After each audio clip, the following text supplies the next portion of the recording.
তাহলে আজকে আমাদের ফটোসিনথেসিস ইন হায়ার প্ল্যান্টসের পার্ট ফাইভ হবে আজকে। তো আশা করছি আগের যে 4টে ভিডিও তোমরা দেখে নিয়েছো এবং তোমাদের পুরো কনসেপ্ট ক্লিয়ার হয়েছে, আর তোমরা আশা করছি এনসিইআরটিও পড়েছো। আজকে আমরা পড়বো তোমাদের হচ্ছে factors affecting in higher plants, factors affecting in photosynthesis in higher plants, ওটা পড়বো। আর তার আগে পড়বো আমরা আর্লি এক্সপেরিমেন্ট, ওটা পড়বো, ঠিক আছে। আর তোমরা আমি দেখছি কমেন্টে আমি আগের দিন যারা বলেছিল যে মাইকে প্রবলেম ছিল সেগুলো আমি অ্যাড্রেস করে দিয়েছি।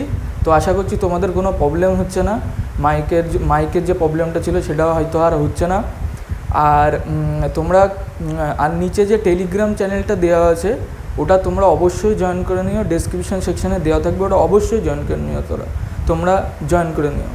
আর খুব ভালো ভিডিওটা খুব ভালো লাগলে একটা লাইক, সাবস্ক্রাইব আর কমেন্ট করে দিও যে কেমন লাগছে, আর শেয়ার করে দিও। কারণ তোমাদের মতো আরও ছেলেপিলে যারা নিট, জেই আর আদার্স এন্ট্রান্স এক্সামিনেশান 11-12 যারা প্রিপারেশান করছে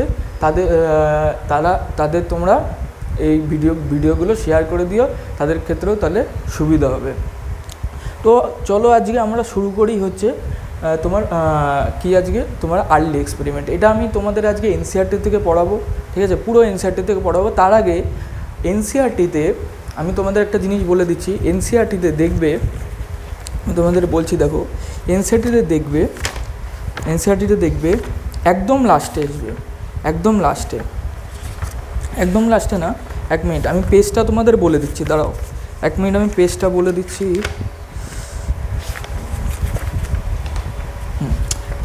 পেজ নাম্বার হচ্ছে 221 এনসিইআরটিতে, ঠিক আছে। আমি দেখো এখানে কি আছে, এখানে 4টে তোমার কলম আছে। কি আছে এখানে বলেছে, fill in the columns 2 and 3 in this table to highlight the difference between C3 and C4 plants, ঠিক আছে। তো এখানে দেখো একটা তোমার হচ্ছে একটা কলম আছে আর একটা ছক আছে এটা। তো এটাকে আমরা আজকে ফিল করবো আগে, তারপরে আমরা আজকে আর্লি এক্সপেরিমেন্টে যাব। দেখো কি বলেছে যে sell type in which characteristics, দেখো ক্যারেক্টারিস্টিক্স আছে, C3 প্ল্যান্টস আছে, C4 প্ল্যান্টস আছে, আর চুজ ফ্রম বলেছে। চুজ ফ্রম মানে কি, যে কোনটা এটা হবে, মেজোফিল সেল, বান্ডেল শীট না বোথ, সেটা আমরা এখানে লিখব C3 প্ল্যান্টস আর C4 প্ল্যান্টসে। এবার দেখো কী বলেছে যে sell type in which the kelvin cycle takes place, প্রথমটা। তাহলে বলো C3 প্ল্যান্টসে কেলভিন সাইকেল হবে কোথায়, কোন সেলে হবে, কোন সেল? C3 প্ল্যান্টে কোথায় হয় বলেছিলাম, মেজোফিল সেলে হয়। আর C4 প্ল্যান্টে কোথায় হয় বলেছিলাম, বান্ডেল শীট সেলে হয়। আচ্ছা, cell type in which the initial carboxylation reaction occur. তাহলে বলো C3তে কোথায় হয় তোমার কার্বক্সিলেশন, মেজোফিলে হয়। C4 প্ল্যান্টসে কোথায় হয়, মেজোফিলে হয়, বোঝা গেল। How many cell type does the leaf have that fix CO2? তাহলে C3 প্ল্যান্টে CO2 কয় জায়গায় ফিক্স হচ্ছে, মানে সেলের কয় জায়গায় ফিক্স হচ্ছে। আমি কি বলেছিলাম, কার্বক্সিলেশন C3 প্ল্যান্টসে কবার হবে, একবার হবে। আর C4 প্ল্যান্টসে কবার হবে, দুবার হবে, তাই না? তাহলে দুবার কোথায় হবে, একটা বলেছিলাম মেজোফিল সেলে হবে, যেটা পেপ আর HCO3 মাইনাসের সঙ্গে হচ্ছিল, যেটা করে অক্সালো অ্যাসিটিক অ্যাসিড তৈরি হচ্ছিল। আর হচ্ছে তোমার কোথায় হচ্ছিলো, যখন ম্যালিক অ্যাসিড থেকে ডিকার্বক্সিলেশন হয়ে CO2 তৈরি হচ্ছিল, সেটা গিয়ে আবার রিউবিস্কোর যে সাইকেল মানে C3 সাইকেল, রিউবিস্কোর সাহায্যে যে C3 সাইকেল আর ইউবিপির সঙ্গে CO2 বিক্রিয়ায় আবার যে রিয়াকশানটা হলো C3 সাইকেল, সেটাও আরেকটা ফিক্সেশন হলো কোথায়, বান্ডেল শীট সেলে। তাহলে বলো C4 প্ল্যান্টসে কয় জায়গায় হয়, 2 জায়গায় হয়। কোন জায়গায়, বান্ডেল শীট অ্যান্ড মেজোফিল। আর C3 প্ল্যান্টসে কোথায় হয় বলো, শুধুমাত্র মেজোফিল 1 একবারই হয়, তাই না? Which is the primary CO2 acceptor, C3 plants আর C4 প্ল্যান্টসে? C3 প্ল্যান্টসে প্রাইমারি CO2 অ্যাকসেপ্টার কে ছিল, RUBP। আর C4 প্ল্যান্টসে প্রাইমারি CO2 অ্যাকসেপ্টার কে ছিল, পেপ, বলে দিয়েছিলাম। আচ্ছা, RUBP কত ছিল, 5 কার্বন। আর হচ্ছে C4 আর পেপ কত ছিল তোমার হচ্ছে 3 কার্বন। দেখো পরেরটাই আছে number of carbons in the primary CO2 acceptor, তাহলে RUBP হচ্ছে primary CO2 acceptor in C3 plant, তো 5, আর C4 প্ল্যান্টসে কত number of carbon in the primary CO2 acceptor কত 3, ঠিক আছে 3।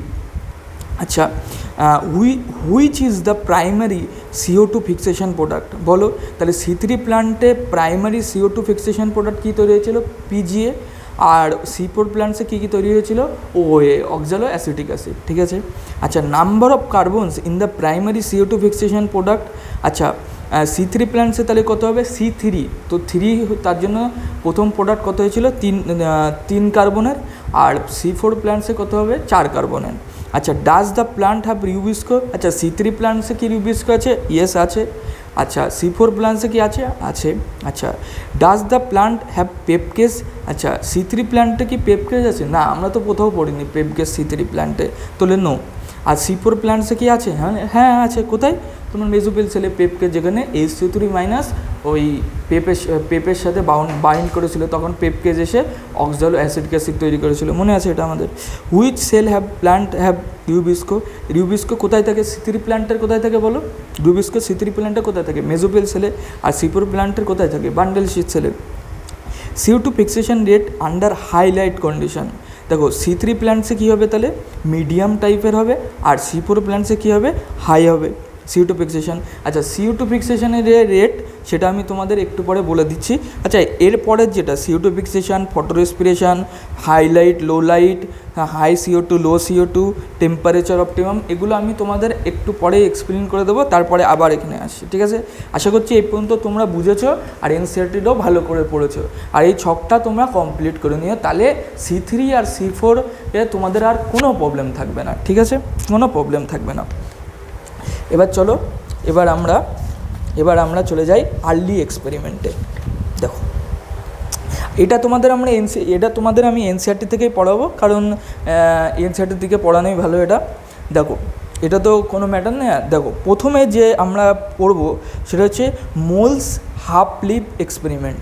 কী পড়বো বলো, আমরা প্রথমে তাহলে কী পড়বো এখন, প্রথমে তাহলে আমরা কী পড়বো, দেখো প্রথমে পড়বো আমরা হচ্ছে মোলস হাফ লিভ এক্সপেরিমেন্ট।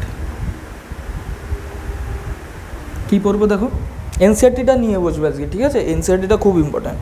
দেখো a variegated leaf or a leaf that was partially covered with black paper and exposed to light, মানে ধরো একটা লিফ,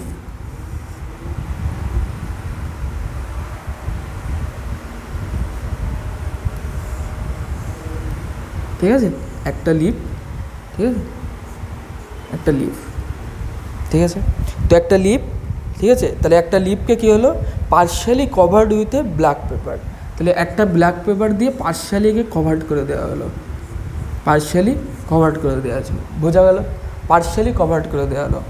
ওকে এবার দেখি করে, এবার কী হলো লাইটে এক্সপোজ করা হলো এটাকে, মানে সানলাইট, ধরো সানলাইটে এক্সপোজ করা হলো, ঠিক আছে।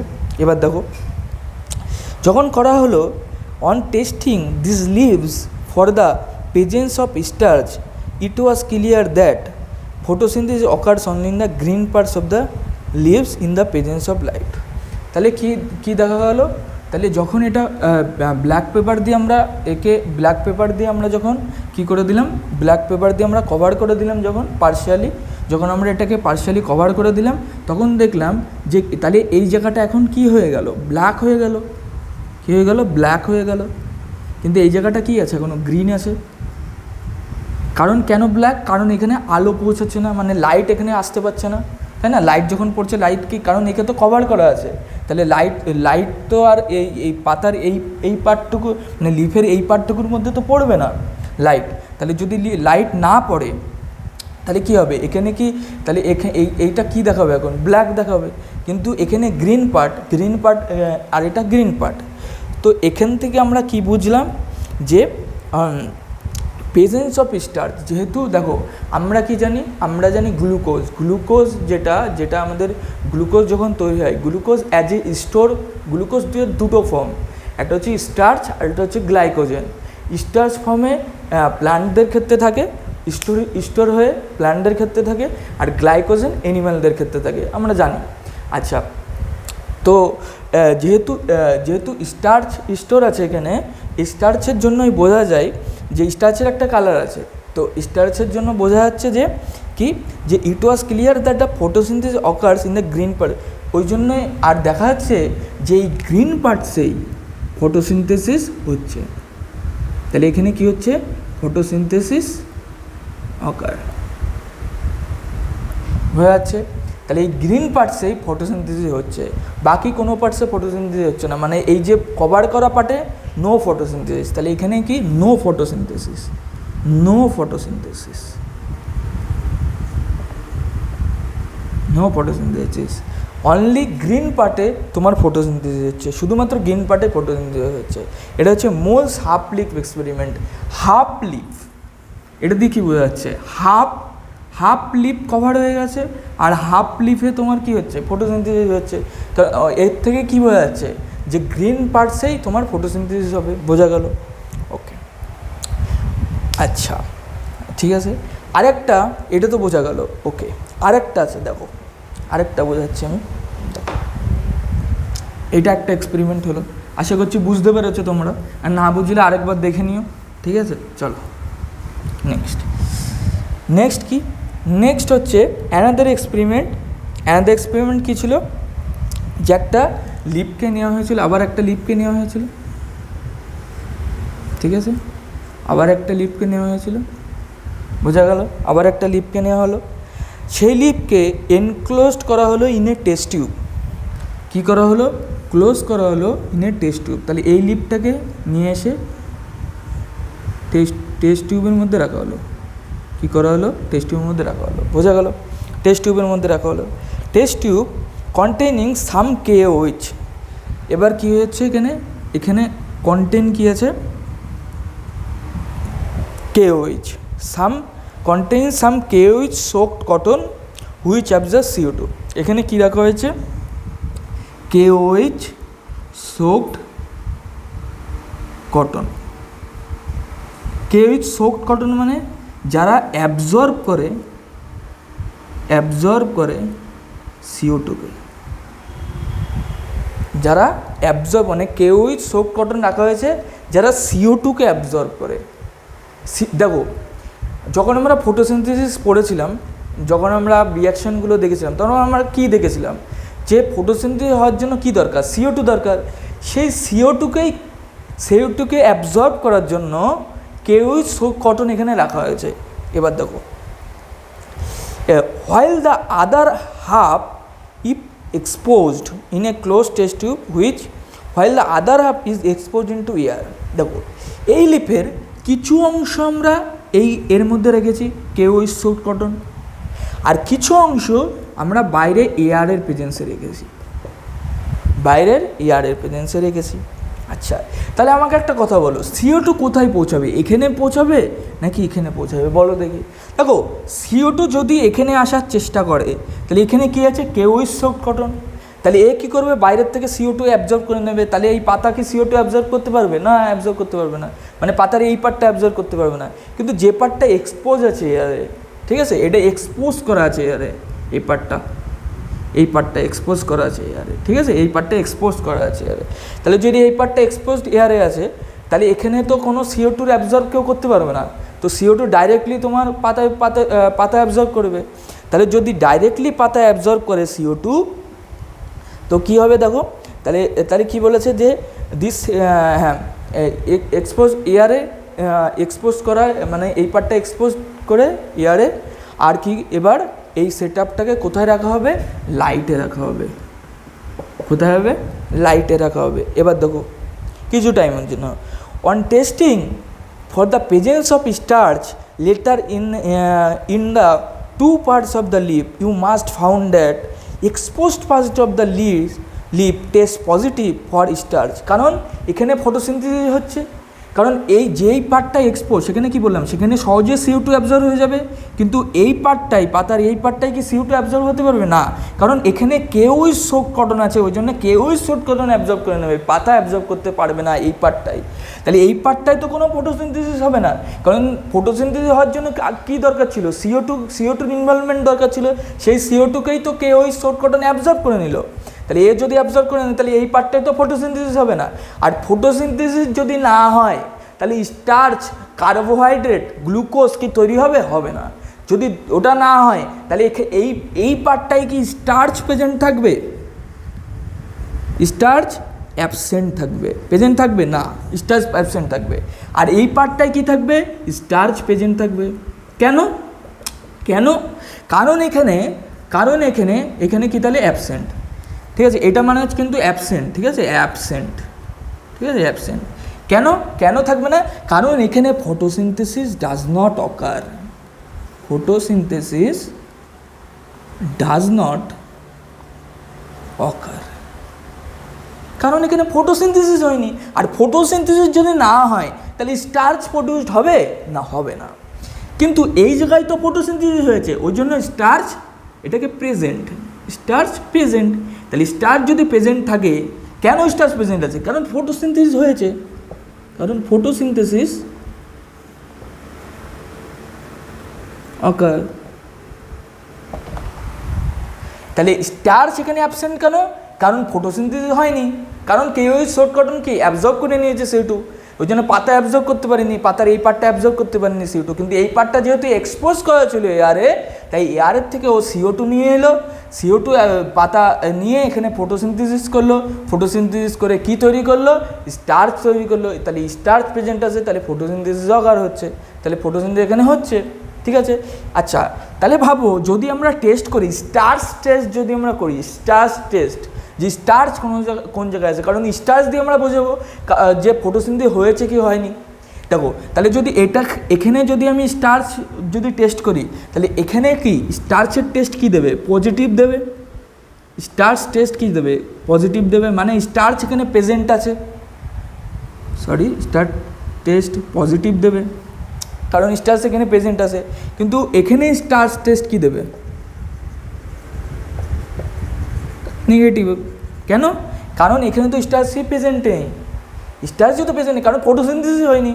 আর ফটোসিনথেসিস না হলে স্টার্চও প্রডিউস হবে না, আর স্টার্চ যদি প্রডিউস না হয় তাহলে স্টার্চ টেস্ট কী হবে? নেগেটিভ হয়ে যাবে, ঠিক আছে, ওকে, বোঝা গেল? আশা করছি এই পার্টটুকু বোঝা গেলো। এটা ফার্স্ট তোমার এক্সপেরিমেন্ট।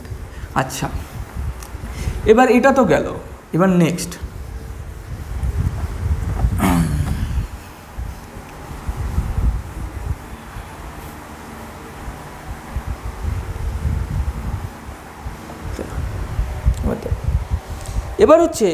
এবার হচ্ছে কিছু আর্লি এক্সপেরিমেন্ট আমরা তাহলে। আচ্ছা, এর থেকে তাহলে কি বোঝা গেল?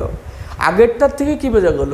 যে যে green parts of the plant ফটোসিনথেসিসের জন্য খুব দরকার। আর এটার থেকে কি বোঝা গেল? মানে মোল সাবলিক এক্সপেরিমেন্ট থেকে। আর এটার থেকে কি বোঝা গেল? যে ফটোসিনথেসিস করার জন্য CO2 রিকোয়ারমেন্ট সবথেকে বেশি জরুরি। কারণ ওই যে শোক কটন, ও তো CO2 অ্যাবজর্ব করে নিচ্ছিল, কেউই শোক কটন, ও তো CO2 অ্যাবজর্ব করে নিচ্ছিল, ওই জন্য তো পাতা অ্যাবজর্ব করতে পারছিল না CO2।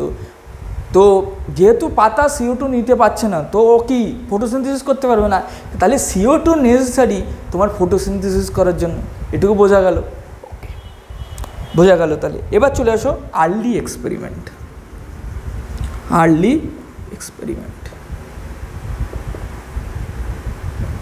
দেখো আর্লি এক্সপেরিমেন্ট কি, দেখো প্রথমে যিনি সায়েন্টিস্ট এসেছিল তার নাম হচ্ছে জোসেফ প্রিসলি। তার নাম কি? Joseph Presley. কি নাম? Joseph Presley. ইনি কত সাল থেকে কত সাল? 1733 থেকে 1804, 1733 থেকে 1804, ঠিক আছে। আচ্ছা, ইনি কী করেছিল? ইন 1770 উনি কী করেছিল?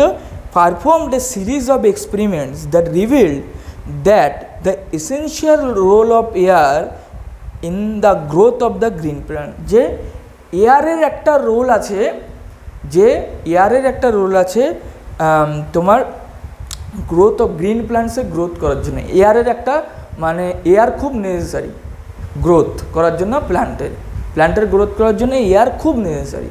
এবার দেখো কি হলো, এবার ইনি যে এক্সপেরিমেন্টটা করলো, ইনি কি এক্সপেরিমেন্ট করলো দেখো, ইনি কি এক্সপেরিমেন্ট করলো, ইনি একটা দেখবা ছবি আছে, ইনি কি করলো, ইনি একটা জার নিল, প্রথমে পুরো একটা জার নিল, সেই জারের মধ্যে মানে একটা বেল জার মতন নিল, বেল জার নিল, বেল জার নিয়ে তার মধ্যে কি হলো, একটা মাউস আর একটা ক্যান্ডেল জ্বালিয়ে রাখলো, মাউস আর একটা ক্যান্ডেল জ্বালিয়ে রাখলো।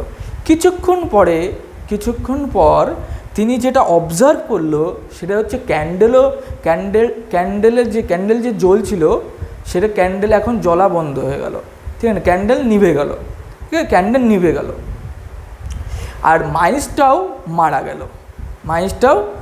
গেল। আচ্ছা, এইবার উনি এটা করলো। আচ্ছা, উনি এরপরে আরেকটা এক্সপেরিমেন্ট করলো। কী করলো উনি, এবার কী করলো, মাউস তো রাখলো, তার সাথে সাথে ক্যান্ডেল জ্বালিয়েও রাখলো, আর তার সাথে সাথে এবার ওখানে রাখা হলো একটা প্লান্ট, যার নাম হলো মিন্ট প্লান্ট। দেখবে লেখা আছে মিন্ট প্লান্ট রেখেছিল, মিন্ট প্লান্ট, ঠিক আছে। তো এবার তিনি কি দেখলো, যে ক্যান্ডেলও জ্বলছে, মাইসও বেঁচে আছে। কিছুক্ষণ পরে দেখলো ক্যান্ডেলও জ্বলছে, মাইসও বেঁচে আছে। তো এর থেকে কি বুঝলেন উনি, এর থেকে উনি বুঝলেন এবার এটার যে অ্যান্সার, এটা তোমরাই করতে পারবে। তোমরা একটু ভাবো, আমরা যে ফটোসিনথেসিস পড়েছিলাম এবার তার সাথে রিলেট করো, ভাবো কি হলো এখানে, ম্যাটারটা কি হলো। দেখো যখন প্রথমে কী হচ্ছিলো বলো তো, প্রথমে যখন উনি এক্সপেরিমেন্টটা করেছিল, যে প্রথমে শুধুমাত্র মাইস নিয়েছিল আর হচ্ছে ক্যান্ডেল নিয়েছিল, তখন কী হচ্ছিল, যে মাইসের বাঁচার জন্য যে O2টাও ছিল ভিতরে, যে O2 এয়ারটাও ছিল, সেটাকেও তোমার হচ্ছে ওই ক্যান্ডেল কী করলো, CO2 যুক্ত এয়ারে কনভার্ট করে দিল। যেই কনভার্ট, ওখানে CO2-র পরিমাণ বাড়িয়ে দিল, শুধু ক্যান্ডেল যখন ছিল, যেহেতু CO2-র পরিমাণ ওখানে বেড়ে গেল বেলজারের মধ্যে, ওই জন্য মাইস মরে গেল। কারণ মাইসে বাঁচার জন্য যে অক্সিজেনটা দরকার সেটা সে পেলো না, তো মরে গেল। কিন্তু যখন তোমার মিন্ট প্লান্ট রাখা হলো পরবর্তী যে এক্সপেরিমেন্টে, তখন কি করলো, ওই মিন্ট প্লান্ট ওই যে CO2 মানে ওই ক্যান্ডেল জ্বলার জন্য যে CO2 তৈরি হয়েছিল এয়ারে, সেই CO2টাকে নিয়ে পিউরিফাই করে O2 ছাড়লো। তাহলে যখন O2 ছাড়লো, তখন এবার তাহলে কি, তাহলে ওই মাইসও বেঁচে থাকবে। তাহলে এই যে CO2 আর O2-র যে মানে CO2 আর O2-র যে কনভার্সন, সেটাই আমরা ফটোসিনথেসিস পড়লাম, যে CO2 নিয়ে তৈরি করে দিল O2 লাইট ফেজে, মনে আছে, লাইট ফেজে তৈরি করে দিল। সেই O2 ওই মিন্ট প্লান্ট কী করে ছেড়ে দিল বেলজারের মধ্যে, আর তার জন্য কি হলো, মাইসও বেঁচে থাকলো, ক্যান্ডেলটাও জ্বলতে থাকলো, কারণ CO2 আর O2 একে অপরে পরিবর্তিত হতে থাকলো বাই ফটোসিনথেসিস। এর থেকে বোঝা গেল যে এয়ার মানে CO2 যুক্ত যে এয়ার, সেটা তোমার CO2 যুক্ত এয়ার প্লাস O2, মানে আসল দেখালো কি, যে O2 যে এয়ারটা মানে যেটা মিন্ট প্লান্ট বানিয়ে দিয়েছিল, CO2 নিয়ে O2 বানিয়ে দিয়েছিল, সেটা কি করলো, সেটা ওই মাইসটাকে বেঁচে থাকতে সাহায্য করলো, তাই না, বেঁচে থাকতে সাহায্য করলো। তো বেঁচে থাকতে যেহেতু সাহায্য করলো, তাই এখান থেকে বোঝা গেল, তিনি বললেন যে plant restore the air and what ever breathing animals and burning candles remove. তাহলে প্লান্ট রিস্টোর করলো এয়ারটাকে রিস্টোর করা মানে কি, যে CO2 নিল, O2 ছেড়ে দিল, ওই জন্য বেঁচে থাকলে। এর থেকে বোঝা গেলো যে এয়ার হচ্ছে একটা essential role for plant growth, ঠিক আছে, বোঝা গেল এটা, ওকে। এরপরে যিনি আসলো তার নাম হলো জন ইঞ্জেনহাউজ। জন ইঞ্জেনহাউজ।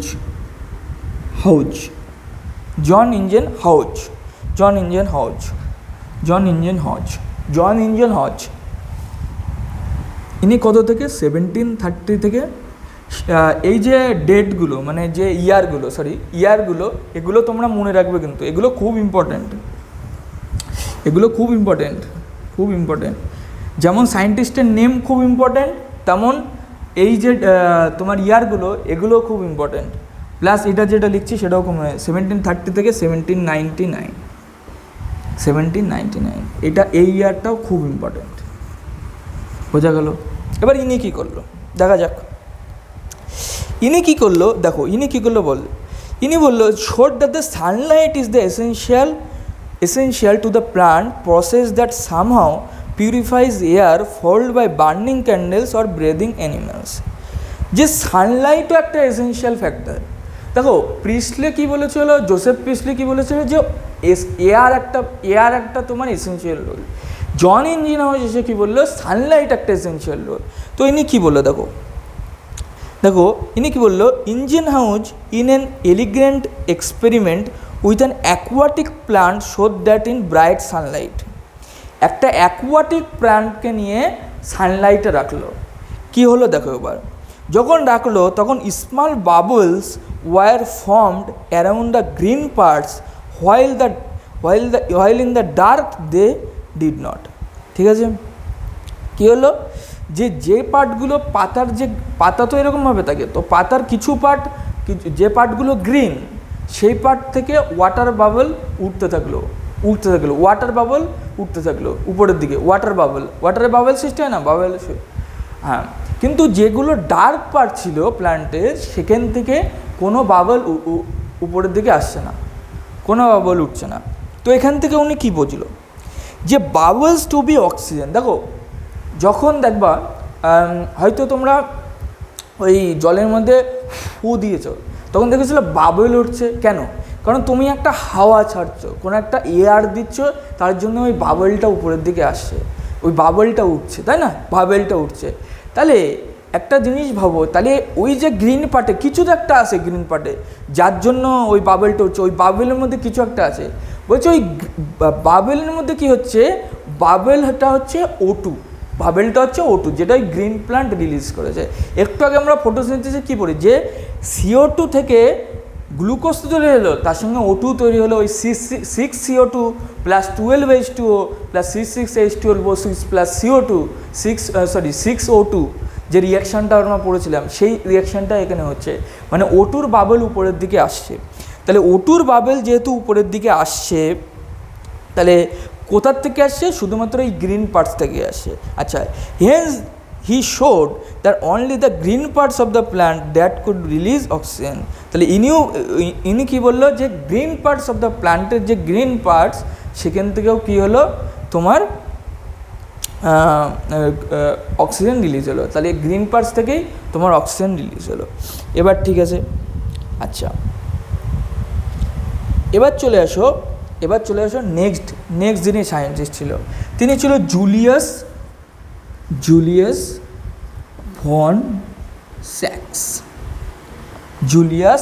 Von sax. ইনি কী করলো, ইনি কত সালে, 1854। আচ্ছা এক মিনিট,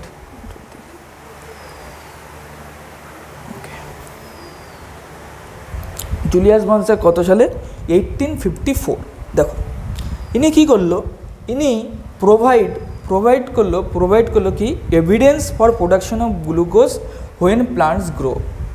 মানে কি বলছে, ইনি কি বলছে, যে প্লান্টস গ্রো হওয়ার জন্য একটা এভিডেন্স সাবস্টেন্স কী দরকার, তোমার কী দরকার, গ্লুকোজ। তাহলে প্লান্ট গ্রো করার জন্য কী দরকার, গ্লুকোজ দরকার, তাই না? Glucose for production of glucose, plant grow করার জন্য। আচ্ছা গ্লুকোজ কীভাবে, এবার তিনি কীভাবে এই এভিডেন্সটা দিল যে গ্লুকোজটা কেন দরকার। দেখো glucose is usually stored as starch. বললাম, আমি প্রথমেই বলেছিলাম যে কার্বোহাইড্রেট যে গ্লুকোজ তৈরি হলো, সেটা C6H12O6, সেটা কী হলো, সেটা কী হিসাবে স্টোর থাকলো, অ্যাজ স্টার্চ। ওই জন্য আমি তখন বলেছিলাম না, starch positive, starch negative, star test করে এই যে গ্রিন পার্টসে স্টার্চ পজিটিভ, যেখানে তোমার পার্শালি কভার করে দিলাম পেপার দিয়ে, সেটা ব্ল্যাক পেপার দিয়ে কভার করে দিলাম, সেই পার্টে কী হলো, স্টার্চ টেস্ট নেগেটিভ হলো, কারণ ওই পার্টে স্টার্চ তৈরি হয়নি তো। তা ওই জন্যই বলছে উনি যে গ্লুকোজ হচ্ছে কীভাবে স্টোর থাকে, as starch. His letter studies showed that a green substance In plants, chlorophyll, as we know it now, located in special bodies later called chloroplast. তাহলে তিনি কি বললো, যে ওই যে গ্রিন সাবস্টেন্স যেখান থেকে বলেছিলাম না, যে গ্রিন পার্ট, হ্যাঁ ওই গ্রিন কেন দেখাচ্ছে, কারণ ওর মধ্যে ক্লোরোফিল আছে। বলে না পাতার রং সবুজ হয় কেন, কারণ ওর মধ্যে ক্লোরোফিল আছে। আমরা ছোটোবেলায় পড়েছি পাতার রং সবুজ হচ্ছে কেন, কারণ ওর মধ্যে ক্লোরোফিল আছে। এবার ওই ক্লোরোফিল যেটা আমরা পরবর্তী পেয়েছি, ক্লোরোফিল ইজ লোকেটেড। এবার এই যে ক্লোরোফিল এটা কোথায় লোকেটেড হয়, এটা থাকে ইন ক্লোরোপ্লাস্ট। কোথায় থাকে? ইন ক্লোরোপ্লাস্ট, তাহলে উইদিন দ্য প্লান্ট সেল। তাহলে ক্লোরোফিল কোথায় থাকছে, এগুলো আমরা পড়েই নিয়েছি। ক্লোরোফিল, ক্লোরোপ্লাস্ট, এগুলো আমরা পড়েই নিয়েছি। ক্লোরোফিল, ক্লোরোপ্লাস্ট, এগুলো আমরা পড়েই নিয়েছিলাম, মনে আছে তো? এগুলো আমরা পড়ে নিয়েছিলাম, ক্লোরোপ্লাস্টের ছবি পড়ে নিয়েছিলাম, সব কিছু পড়ে নিয়েছিলাম। ক্লোরোপ্লাস্ট কী জিনিস, কোথায় কী, এগুলো আমি বুঝে নিয়েছিলাম। তো ক্লোরোফিল, ক্লোরোপ্লাস্ট, তাহলে ক্লোরোফিল কোথায় থাকছে? ক্লোরোপ্লাস্টের মধ্যে। He found that the green parts in the plant where glucose is made.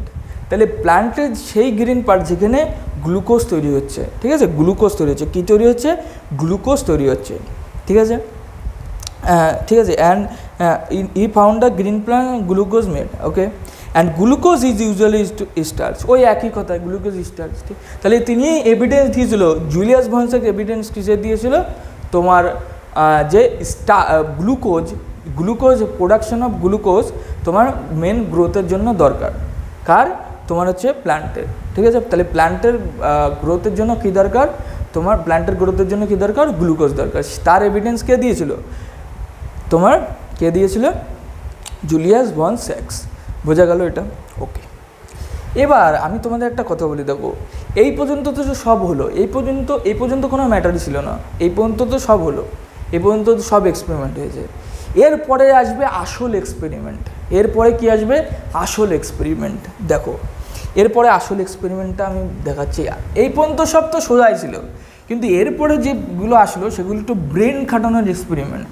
মানে বিজ্ঞানীরা এরপরে যারা সায়েন্টিস্ট আসবে তারা প্রচণ্ড ব্রেন খাটিয়ে এরপরেরগুলো করেছে, সেগুলো আমি তোমাদের দেখাচ্ছি। দেখো কি হলো, দেখো এরপরে যিনি আসলো তার নাম হচ্ছে T.W. এঙ্গেলম্যান। কি নাম? T.W. এঙ্গেলম্যান। তার নাম হচ্ছে T.W. এঙ্গেলম্যান। তিনি কত থেকে কত? 1843 থেকে 909। বোঝা গেল? দেখো তাহলে T.W. এঙ্গেলম্যান 1843 থেকে 1909 পর্যন্ত, ঠিক আছে, বোঝা গেল? ওকে। তাহলে তিনি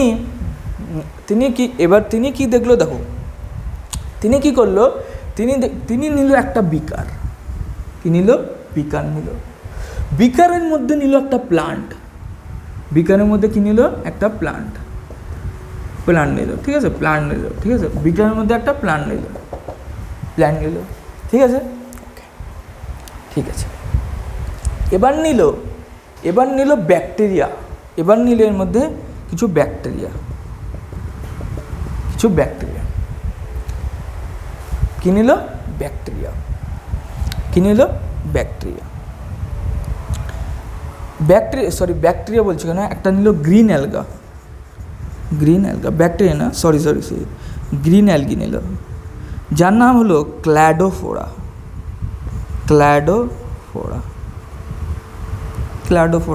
সরি ব্যাকটেরিয়া না, সরি আমি ভুল বলেছি, সরি। তো একটা গ্রিন অ্যালগি নিল যার নাম হলো ক্ল্যাডোফোরা, ঠিক আছে, ক্ল্যাডোফোরা। আচ্ছা, ক্ল্যাডোফোরাকে নিয়ে রাখা হলো একটা সাসপেনশন অফ অ্যারোবিক ব্যাকটেরিয়া।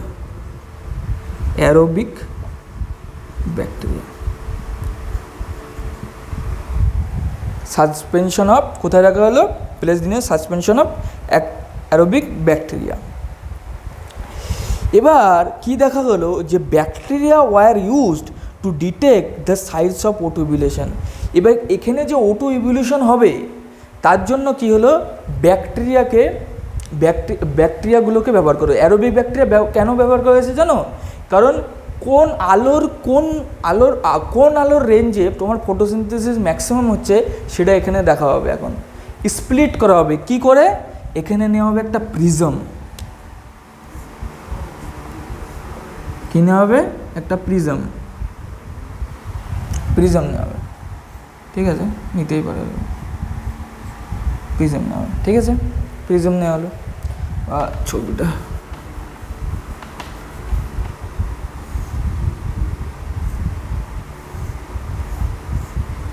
একটা প্রিজম নেওয়া হবে।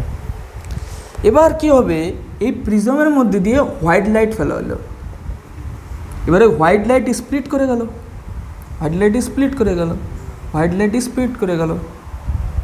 তাই না, হোয়াইট লাইট স্প্লিট করে গেল।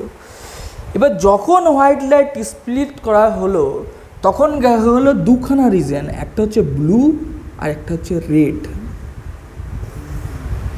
এখানে সবথেকে বেশি অ্যারোবিক ব্যাকটেরিয়া পাওয়া গেল, তার মানে কি, দেখো আমি একটা কথা বলছি, প্রথম ভালো করে ভাবো, কারণ এই এক্সপেরিমেন্ট খুব ব্রেন খাটানোর জিনিস। দেখো প্রথম কথা, অ্যারোবিক ব্যাকটেরিয়া তৈরি হবে কোথায়, অ্যারোবিক ব্যাকটেরিয়াদের কী দরকার, অ্যারোবিক মানে কি, আমি বলেছিলাম দুটো প্রসেস, অ্যারোবিক অ্যানারোবিক। অ্যারোবিক মানে কি, যাদের O2 দরকার, আর অ্যানারোবিক মানে কি, যাদের O2 দরকার নেই, যাদের CO2 দরকার। আচ্ছা, CO2 বাই O2 যুক্ত, মানে O2 যুক্ত এয়ার দরকার নেই অ্যানারোবিকের জন্য, সোজাসুজি কথা। আর অ্যারোবিকের জন্য কি দরকার, O2। তাহলে এখানে কি ব্যবহার করেছি, অ্যারোবিক ব্যাকটেরিয়া। তার মানে অ্যারোবিক ব্যাকটেরিয়া ব্লু আর রেডে জমছে, তার মানে কি ব্লু আর রেড রিজিয়নে O2-র ইভলিউশন হচ্ছে, না হলে তো যাবে না, কারণ ব্লু আর রেড রিজনে মানে হচ্ছে সব জায়গায়, কিন্তু ম্যাক্সিমাম অ্যারোবিক ব্যাকটেরিয়া ব্লু আর রেড রিজনে পাওয়া যাচ্ছে। ম্যাক্সিমাম অ্যারোবিক ব্যাকটেরিয়া, ভালো করে, ম্যাক্সিমাম অ্যারোবিক ব্যাকটেরিয়া কোথায় পাওয়া যাচ্ছে, হচ্ছে সব জায়গায়, ব্যাকটেরিয়া সব জায়গায় আছে, তো ম্যাক্সিমাম ব্যাকটেরিয়া কোথায় পাওয়া যাচ্ছে, ব্লু আর রেড রিজনে। কোথায় পাওয়া যাচ্ছে, ধরো ব্লু আর রেড রিজন এখানে, বা সরি ধরো এখানে বলছি কেন, এখানে পাওয়া যাচ্ছে, এখানে পাওয়া যাচ্ছে ব্যাকটেরিয়া সব থেকে বেশি এই জায়গায় ব্লু আর রেড রিজনে পাওয়া যাচ্ছে, ঠিক আছে। ভিবগিওর আমরা জানি না, ভিবগিওর তো VIBGYOR, তো আর বিতে সব থেকে বেশি পাওয়া, সব জায়গায় যাচ্ছে ব্যাকটেরিয়া, অ্যারোবিক ব্যাকটেরিয়া সব জায়গায় পাওয়া যাচ্ছে, কিন্তু ব্লু আর রেড রিজনে সব থেকে বেশি কী পাওয়া যাচ্ছে, অ্যারোবিক ব্যাকটেরিয়া, সব থেকে বেশি অ্যারোবিক ব্যাকটেরিয়া ব্লু আর রেড রিজনে পাওয়া যাচ্ছে। তাহলে এবার আমাকে একটা কথা হলো, তাহলে ব্লু আর রেড রিজনে সব থেকে বেশি O2-র ইভলিউশন হচ্ছে, ব্লু আর রেড রিজনে। O2-র ইভলিউশন কখন হবে, যখন ফটোসিনথেসিস হবে, তাই না, ফটোসিনথেসিস হবে ম্যাক্সিমাম রেটে, কারণ প্রচুর মানে সব জায়গায় ফটোসিনথেসিস হচ্ছে, কিন্তু ব্লু আর রেড রিজনে ম্যাক্সিমাম রেট অফ ফটোসিনথেসিস হচ্ছে, এই জন্য maximum rate of oxygen revolution হচ্ছে, আর ম্যাক্সিমাম রেট অফ অক্সিজেন রিভলিউশনের জন্য ম্যাক্সিমাম অ্যারোবিক ব্যাকটেরিয়া এখানে এসে জমছে। তার মানে এর থেকে কি বলতে পারি,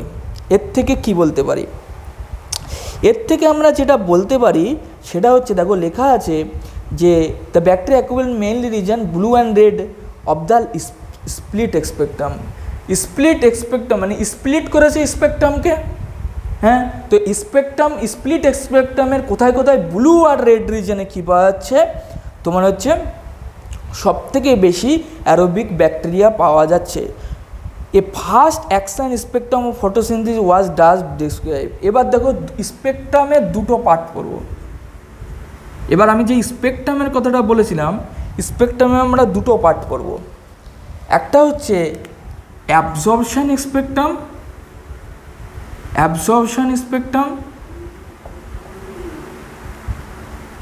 আরেকটা পড়ব অ্যাকশন স্পেকট্রাম।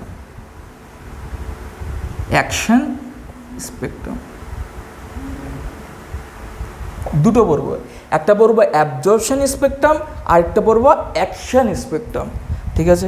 চলো এই দুটো সম্বন্ধে আগে জেনে নিই। এই পর্যন্ত আশা করছি বুঝে গেছে, আর ব্লু আর রেড রিজনের কথা বুঝে গেছে। এবার দেখো কী হচ্ছে, দেখো তোমার এই ছবিটা এখানে থাক, তাহলে বোঝাতে আরও ভালো হবে, সুবিধা হবে। এগুলো মুছে দাও, ঠিক আছে। দেখো কী হচ্ছে, এবার দেখো ইট রিজেম্বলস রাফলি the absorption spectrum of chlorophyll a and chlorophyll b. ঠিক আছে, দেখো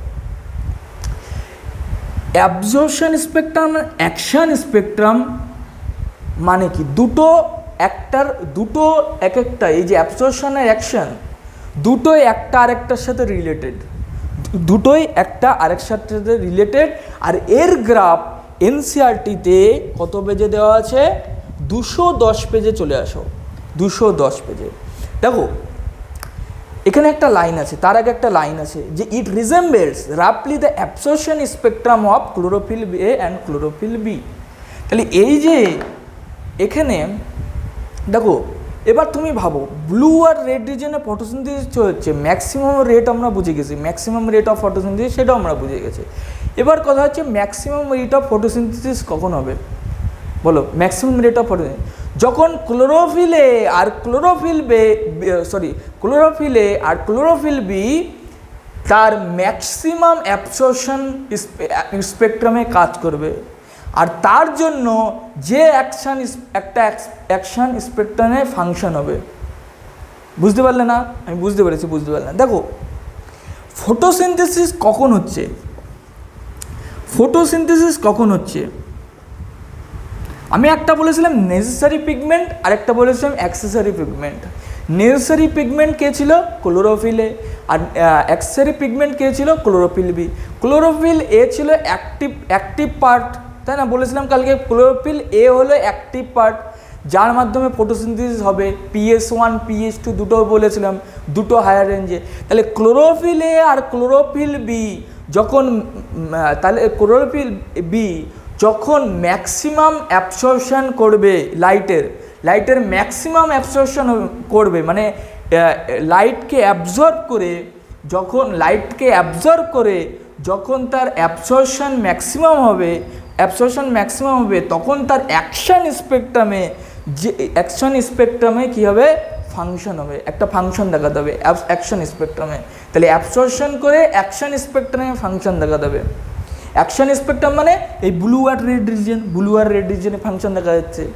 অ্যাবসর্পশন করার জন্য ম্যাক্সিমাম রেটে অ্যাবসর্পশন করার জন্য ম্যাক্সিমাম অ্যাকশন হলো কোথায়, ব্লু আর রেড রিজনে। বোঝা গেল? দেখো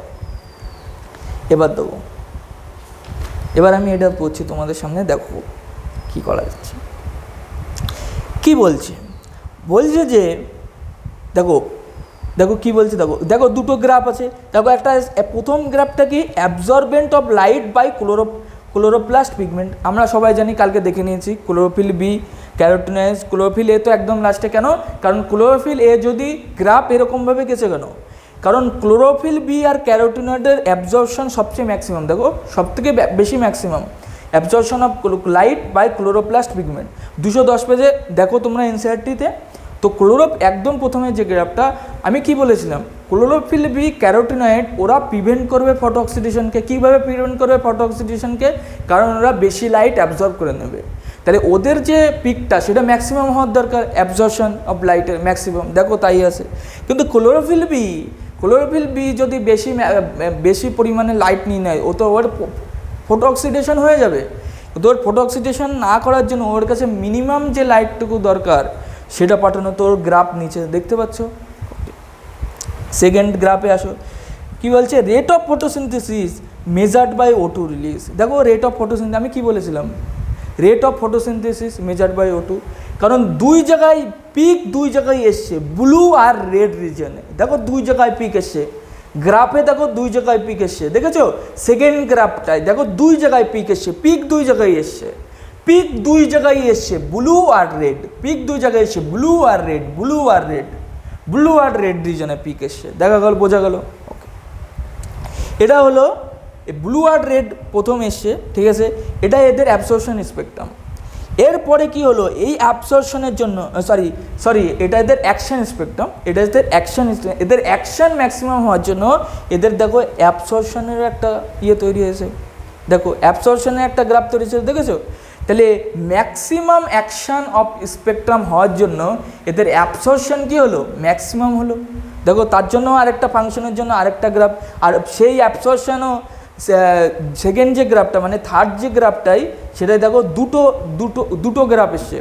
একটা হচ্ছে তোমার যে ব্ল্যাক কালারের যে গ্রাফটা, আর একটা গ্রাফ এসছে যেটা তোমার অ্যাবসর্পশনের গ্রাফটা। কালো কালারের গ্রাফটা কী বোঝাচ্ছে যে রেট অফ পসেন্সিভ, মানে এদের অ্যাকশান ম্যাক্সিমাম ব্লু আর রেড রিজনে। দেখো ব্লু আর রেড রিজনে, আর ব্লু আর রেড রিজনে যেহেতু অ্যাকশান স্পেকট্রাম ম্যাক্সিমাম সেহেতু অ্যাবজন স্পেকট্রাম ম্যাক্সিমাম। দেখো বোঝা গেল? তাহলে এর থেকে কী বোঝা যাচ্ছে যে ব্লু আর রেড রিজনে কী, তো ব্লু আর রেড রিজনে কী হলো তোমার ফটোসিনথেসিস ম্যাক্সিমাম হবে। ঠিক আছে, ওকে দেখি একটু। ওকে আচ্ছা, তাহলে আজকে তাহলে এই পর্যন্তই থাক, ঠিক আছে? কারণ আজকে অনেকটা টাইম হয়ে গেল, তো আজকে এই পর্যন্তই থাক। তো এরপরে ওই ভর্নিয়েলের একটু বাকি আছে, ভর্নিয়েলের এক্সপেরিমেন্টটা একটু বাকি আছে, ওটা আমি কালকে বুঝিয়ে দেবো। ওটা আর তোমার হচ্ছে প্র্যাকটিস এফেক্টিং যতটুকু আমি কালকে বুঝিয়ে দেবো, ঠিক আছে? আর এই পার্টটা তোমরা করে নিও আজকে, আর ভালো করে পড়ো, পুরো ইনসার্ট যতটুকু পড়ালাম আর্লি এক্সপেরিমেন্ট, শুধু ভর্নিয়েলে, কারণ ওই পার্টটা একটু কনসেপচুয়াল, ওই পার্টটাও আজকে টাইম লাগবে, তো ওই জন্য কালকে ওটা আমি বুঝিয়ে দেবো তোমাদের, ঠিক আছে? তো এইটা যেমন কনসেপচুয়াল, এটা খুবই কনসেপচুয়াল, এই পার্টটুকু আমি বুঝিয়ে দিলাম। এই যে many types of pigments R involved in photosynthesis, এই পুরো প্যারাগ্রাফটা তোমরা পড়বে বাড়িতে, ঠিক আছে? আর পড়বে বাড়িতে, আর এই ভ্যান নিলের আগে পর্যন্ত তোমরা পড়বে, ঠিক আছে? ওকে আচ্ছা, বোঝা গেল? আর এটা হলো, আর বাকি ফ্যাক্টরস এফেক্টিং ওটা আর ভর্নিল আমি কালকে তোমাদের করাবো, ঠিক আছে? আর এনসিইআরটিটা পড়ো ভালো করে, এনসিইআরটিটা পড়ো, আর চ্যানেলটাকে, আর নিচে টেলিগ্রামটা অবশ্যই জয়েন করো, আমি কালকে পাঠিয়ে দেবো এমসিকিউ আর তোমার নোটস আমি কালকে পাঠিয়ে দেবো। আর টেলিগ্রামটা ডিসক্রিপশানে দেওয়া থাকবে, জয়েন করে নিও, আর লাইক করে দিও ভিডিওটাকে যদি ভালো লাগে, আর সাবস্ক্রাইব করে দিও চ্যানেলটাকে, আর কমেন্ট করে দিও, কমেন্ট অবশ্যই করে দিও, যাতে আমি বুঝতে পারি যে কোন জায়গায় তোমরা বুঝতে পারোনি সেগুলোও বলো, আর যদি কোনো প্রবলেম থাকে সেগুলো বলবে। আর ভালো থেকো, সুস্থ থেকো, বাই।